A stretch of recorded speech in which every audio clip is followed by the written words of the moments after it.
Anupama serial के ऐसे daily updates के लिए टीवी डेली कहानी को सब्सक्राइब करना ना भूलें और बेल आइकन दबाना बिल्कुल भी मत भूलें, क्योंकि यहाँ मिलती है अनुपमा की कहानी रोज नए अंदाज में।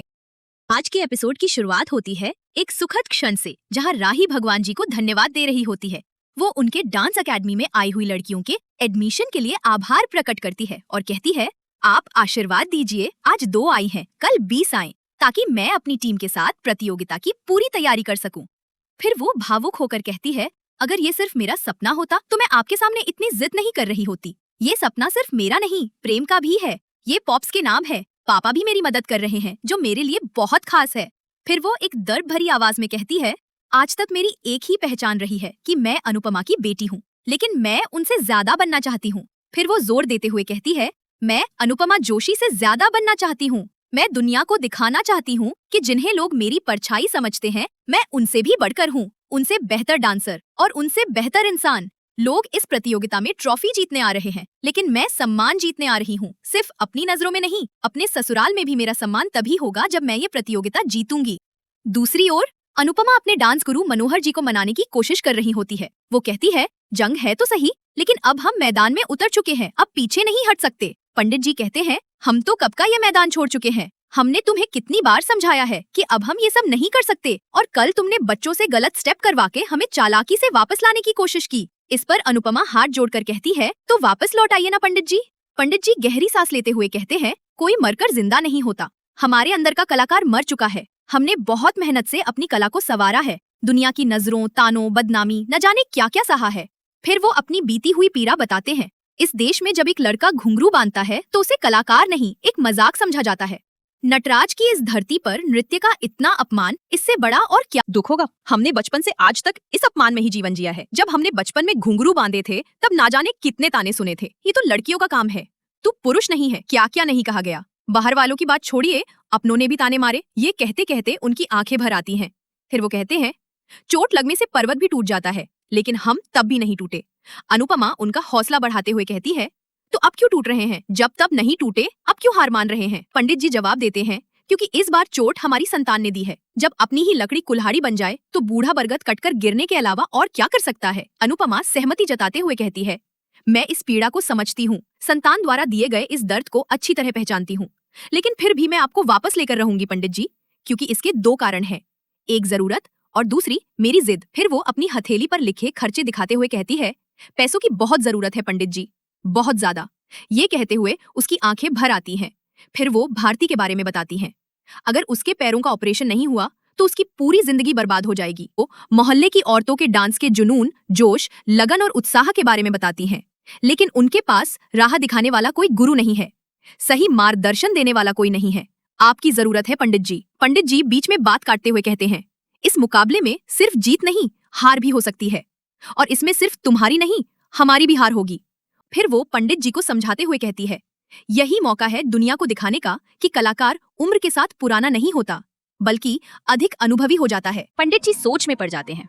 अनुपमा उन्हें लगातार समझाने की कोशिश करती है और अंततः पंडित जी सहमति में सिर हिलाते हैं।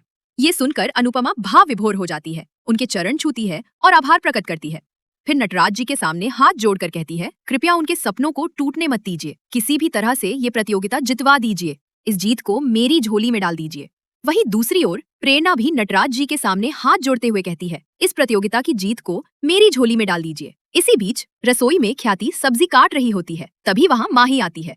उसे काम करते देख माही मुस्कुराते हुए कहती है, माँ आप ये सब क्यों कर रही हैं? दीजिए ना, मैं कर देती हूँ। माँ आप ये क्या कर रही हैं? लाइए ना, मैं कर देती हूँ। तभी ख्याति मुस्कुराते हुए कहती है, बेटा तुम क्यों इतना काम करोगी? ऑफिस में भी करती हो, अब घर में भी करोगी। इस पर माही जवाब देती है, तो मैं ऑफिस छोड़ देती हूँ, ऑफिस प्रेम संभाल लेंगे और घर में साथ ही वर्क फ्रॉम होम भी कर लूंगी। ख्याति चिंतित होकर कहती है, सब कुछ तुम ही करोगी बेटा, तो फिर राही क्या करेगी? माही गंभीर होकर कहती है, उन्हें अपने सपने पूरे करने हैं, उन्हें डांस करना है, घर और ऑफिस के लिए मैं और प्रेम है ना। मुझे तो वैसे भी घर के काम करने की आदत है, मायके में भी कुछ नहीं करती थी राही, सारा काम मैं करती थी, फिर भी सबकी जुबान पर सिर्फ राही का नाम होता था। हाँ, अनुपमा माँ ने मुझे पाला पोसा, लेकिन उन्होंने कभी मुझे दिल से अपनी बेटी माना ही नहीं। उनके लिए तो हमेशा राही ही उनकी बेटी रही। इस पर ख्याति भावुक होकर कहती है, अब मिलेगा तुम्हें माँ का प्यार, मैं तुम्हारी माँ ही तो हूँ। माही की आंखें भर आती हैं। आज पहली बार मुझे माँ और घर दोनों मिल गए हैं। ये सब बातें माही और ख्याति के बीच हो रही होती हैं, तभी राही वहाँ आ जाती है और सारी बातें सुन लेती है। वो ताना मारते हुए कहती है, शर्म और लिहाज भी कुछ मिला है या नहीं तुम्हें माही? अगर होता तो अपने ससुराल वालों की नजरों में मायके का मजाक न उड़ाती। तुम्हारे पापा ने तुम्हें वैसे भी स्वीकार नहीं किया, तुम्हारी माँ भी छोड़कर चली गई, फिर भी घर वालों ने तुम्हें इतना प्यार दिया, आज भी करते हैं। तो प्लीज माही, माँ के सामने ये झूठी कहानी बनाकर उनके प्यार को गाली मत दो। और तुम्हें घर के काम करने की कोई जरूरत नहीं है। मैं रिहर्सल करके आ ही रही थी, तभी ख्याति बीच में टोकती हैं और राही की सख्ती से सुनाती हैं, तुम्हें अपने घर वालों से रिश्ता रखने से मना किया था, फिर भी तुम सबसे मिलती हो। माही भावुक होकर जवाब देती है, ये रिश्ता तोड़ ही नहीं सकती, क्योंकि आज भी ये आधी शाह है और आधी कोठारी। फिर बात को काटते हुए कहती है, उस घर से सिर्फ परी का रिश्ता है, मेरा नहीं। न मेरी माँ से कोई रिश्ता है और ना ही मायके से। इतना कहकर राही वहां से चली जाती है और ये सारी बातें प्रेम सुन लेता है। वहीं दूसरी ओर सरिता ताई और चौल की कुछ महिलाएं अनुपमा के घर पर होती हैं। सरिता ताई जोर से ठहाका मारकर हंस रही होती हैं। जसप्रीत भारती और अनुपमा हैरानी भरी निगाहों से उन्हें देखती हैं। पूछने पर सरिता ताई हंसते हुए कहती हैं, हम चूल्हा चौका करने वाली बाइयां डांस कंपटीशन में भाग भी लेंगी और जीतेंगी भी। सब इस पर सवाल उठाने लगते हैं। तभी अनुपमा उनका हौसला बढ़ाते हुए कहती हैं, वो सपना ही क्या जो छोटा हो। फिर सभी महिलाएं अपने बच्चों, घर और पतियों की जिम्मेदारियों को लेकर चिंतित होती हैं। इस पर अनुपमा मुस्कुराते हुए कहती हैं, ये सब हमारी टीम संभालेगी। टीम और भीड़ में यही फर्क होता है, टीम एकजुट होकर काम करती है। हमें बस टीम बनानी है, सारी जिम्मेदारियां आपस में बांट लेंगे। एक बार कोशिश करके तो देखिए, पूरी जिंदगी अपनों के लिए किया है, एक बार खुद के लिए करके देखिए। फिर आगे कहती हैं, हम बार बार अपनी किस्मत को कोसते रहते हैं, कहते हैं कि हमें मौका नहीं मिला। अब जब मौका मिल रहा है तो हम उसे क्यों जाने दे रहे हैं। ये सब सुनकर वहां की महिलाओं में जोश आ जाता है। उनमें से एक महिला सहमति में सिर हिला देती है, लेकिन सरिता ताई और कुछ महिलाएं वहां से चले जाती हैं। ये देखकर भारती कहती है, कुछ न कुछ रास्ता जरूर निकल आएगा। तभी भारती का फोन बजता है। कॉल सुमित की होती है, लेकिन वो कॉल काट देती है।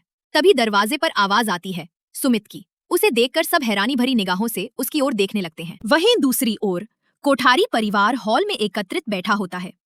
प्रेम और काका आपस में ऑडिटर को घर बुलाने की चर्चा कर रहे होते हैं।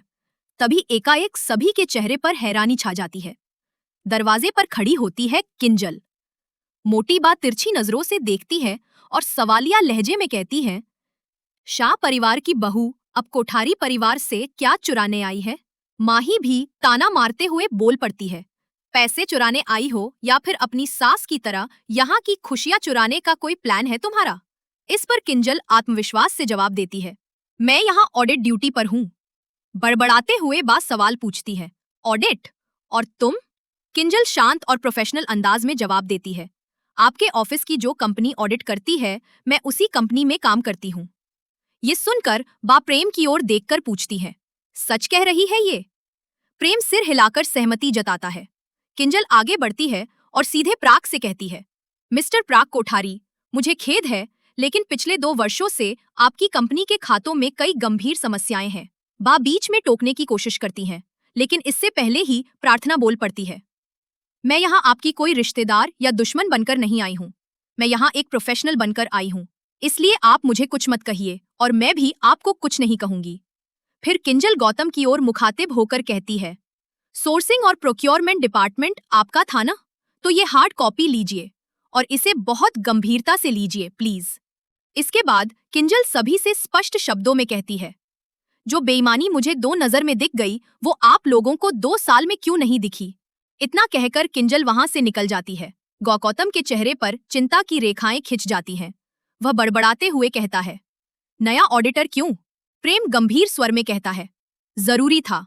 बा फिर पूछती है, लेकिन अब ये सब क्यों हो रहा है? प्रेम स्पष्टता से कहता है, कोई दुश्मनी नहीं है बा, वो बस अपना काम कर रही है, जो हमारी कंपनी के लिए बहुत जरूरी और फायदेमंद है।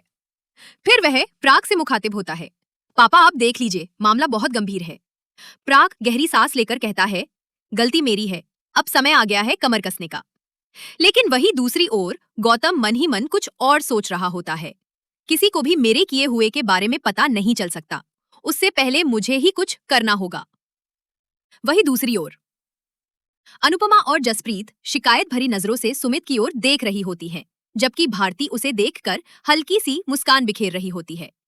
तभी जसप्रीत सुमित से तीखे लहजे में पूछती है, अस्पताल से तो तू बहुत जल्दी चला गया था, अब क्या लग रहा है तुझे? क्या तू इसे ले जाएगा तो सब कुछ ठीक हो जाएगा? बताना, गया कहाँ था तू? इस पर भारती बीच में टोके हुए कहती है, चुप रहो जस्सी। पर अनुपमा जसप्रीत का पक्ष लेते हुए बोलती है, पूछने दो उसे भारती। भारती कुछ झिझकते हुए कहती है, कोई अर्जेंसी रही होगी। आप भी क्या पूछ रही हैं अनुपमा दीदी? अनुपमा गंभीर स्वर में कहती है, अर्जेंसी रही होगी, लेकिन जिस लड़की से शादी करने जा रहा है उसका इतना बड़ा एक्सीडेंट हुआ, इससे बड़ी इमरजेंसी क्या हो सकती है? इस बात को बीच में काटते हुए भारती कहती है, अनुताई आप कैसी बातें कर रही हैं? वो तो यहाँ हमारी शादी की तारीख तय करने आया है। फिर सुमित की ओर देखकर कहती है, तुम और तुम्हारे पेरेंट्स जो भी फैसला करेंगे मेरे लिए वो स्वीकार्य है।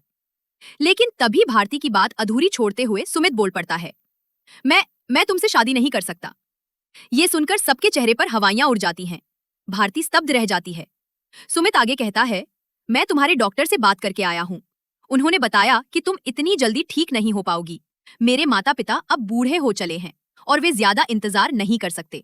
मैं खुद घर से बाहर रहता हूँ तो उनकी देखभाल के लिए घर में कोई चाहिए, इसीलिए मैं तुमसे शादी कर रहा था।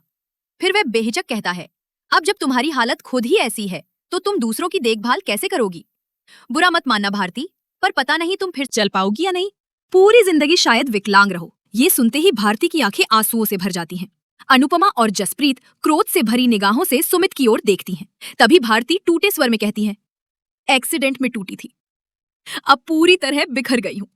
सुमित कहता है, मैं पति बनना चाहता हूँ, पूरी जिंदगी किसी का केयरटेकर नहीं बन सकता, मुझे व्यवहारिक बनना पड़ेगा। इस पर अनुपमा गुस्से से भरी आवाज में बोलती है, तुम जैसा आदमी पति बनने के काबिल ही नहीं हो। भाड़ में गया तुम्हारा प्रैक्टिकल एटीट्यूड। अगर यही हादसा तुम्हारे साथ होता और भारती तुमसे यही सब कह रही होती तो कैसा लगता तुम्हें? रिश्ता निभाना, एक दूसरे का साथ देना, संबंधों को संवारना, यही तो दुनिया की सबसे बड़ी प्रैक्टिकल बात है। अगर ये हादसा शादी के बाद होता तो? जसप्रीत ही कहती है, भारती ऑपरेशन के बाद बिल्कुल ठीक हो जाएगी। मुश्किल है पर नामुमकिन नहीं। ये जिंदगी है, यहाँ छोटी सी हिम्मत भी बड़ी से बड़ी मुश्किल पर भारी पड़ती है। सुमित साफ शब्दों में कहता है, मैं भारती से शादी नहीं कर सकता। इस पर अनुपमा हाथ जोड़ते हुए क्रोधित शब्दों में कहती है, लाख लाख शुक्र है भगवान का जो हमारी भारती बच गई।